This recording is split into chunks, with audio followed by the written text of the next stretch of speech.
Lesson 4. These thoughts do not mean anything. They are like the things I see in this room, on this street, from this window, in this place. Unlike the preceding ones, these exercises do not begin with the idea for the day. In these practice periods, begin with noting the thoughts that are crossing your mind for about a minute.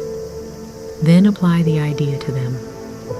If you are already aware of unhappy thoughts, use them as subjects for the idea. Do not, however, select only the thoughts you think are bad.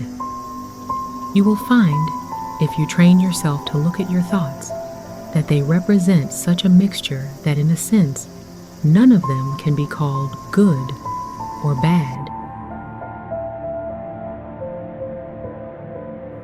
This is why they do not mean anything. In selecting the subjects for the application of today's idea, the usual specificity is required. Do not be afraid to use good thoughts as well as bad. None of them represents your real thoughts, which are being covered up by them. The good ones are but shadows of what lies beyond, and shadows make sight difficult. The bad ones are blocks to sight and make seeing impossible. You do not want either. This is a major exercise and will be repeated from time to time in somewhat different form. The aim here is to train you in the first steps toward the goal of separating the meaningless from the meaningful. It is a first attempt in the long-range purpose of learning to see the meaningless as outside you and the meaningful within. It is also the beginning of training your mind to recognize what is the same and what is different. In using your thoughts for application of the idea for today, identify each thought by the central figure or event it contains.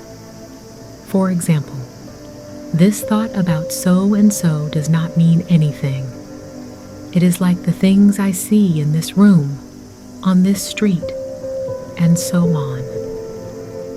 You can also use the idea for a particular thought that you recognize as harmful. This practice is useful, but is not a substitute for the more random procedures to be followed for the exercises. Do not, however, examine your mind for more than a minute or so. You are too inexperienced as yet to avoid a tendency to become pointlessly preoccupied. Further, since these exercises are the first of their kind, you may find the suspension of judgment in connection with thoughts particularly difficult.